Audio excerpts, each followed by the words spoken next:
Hello there, I'm John Caruso and welcome to our Automotive Industries Insights series. And today we'll be speaking to Brett Mills, a dealer principal with Ken Mills Toyota, Nambour and Maroochydore. Brett, many Aussies have heard about the new vehicle emission standards. Please explain in simple English, what's it all mean?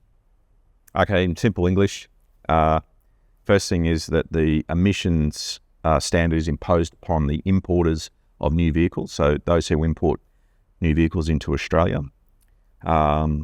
It is on passenger cars and light commercial vehicles, so it's not on trucks and buses. The importers, the vehicles that are imported are split into two tables, one being Type 2 cars, which are more your commercial vehicles, i.e. cars typically with a ladder frame chassis, and then Type 1 cars are typically passenger cars and SUVs. The importer, at point of importation, their cars get calculated. The calculation is based on the tailpipe emissions of carbon dioxide, grams of carbon dioxide per kilometre, and then all the cars that importer imports that year, there's an average found, and the average sits in the table, and they're either over the requirement for that year or they're under the requirement for that year. The first year was 2025, and the tables have a 5-year, year-on-year reduction down to 2029.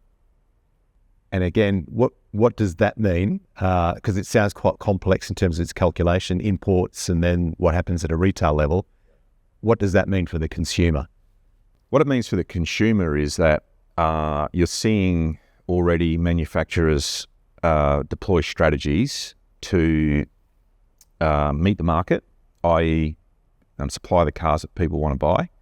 And you're seeing some manufacturers take more of what would be a policy-led strategy, and some sort of trying to do a bit or a hybrid of both, where, traditionally importers and car builders meet the market. What does the market want? We're going to build that car, and that's the reason we're going to be able to sell the car. Importers are now in this sort of dilemma where it's like we need to try and meet the market, but actually we also have to comply with the legislation. So non-compliance means the manufacturer pays a fine, or the manufacturer buys credits from another importer who is beneath the standard in that particular year. So i.e. they incur cost if they're above the required standard. And what does the consumer, what's the blowback, I suppose, for the consumer? Yeah, the blowback, I think right now there's two things that we're seeing. One is that the legislation is encouraging for the importation of zero-emission vehicles, which are typically EVs. The calculation is done at point of importation, so potentially an importer can create a credit at point of importation, and actually that's financially viable for them. They get some credit for that. They don't have to sell those cars. And so that's why we're seeing so many of these brands come to market.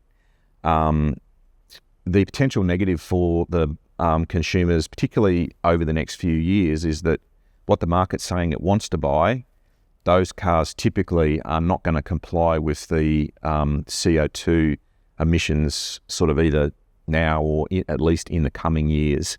And the manufacturers have got to work out how they're going to deal with that. They've either got to balance out their book by selling or importing a number of cars which are beneath the standard to get to an average, or they've got to make the choice about buying credits or paying a fine. And it's hard to believe that those costs won't be passed on to consumers.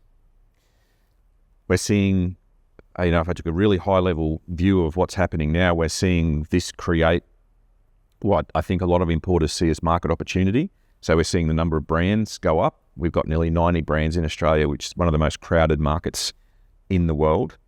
What we might see over time, and I would say we will definitely see, that there will be some casualties in terms of brands and importers, and some will have to leave at some point.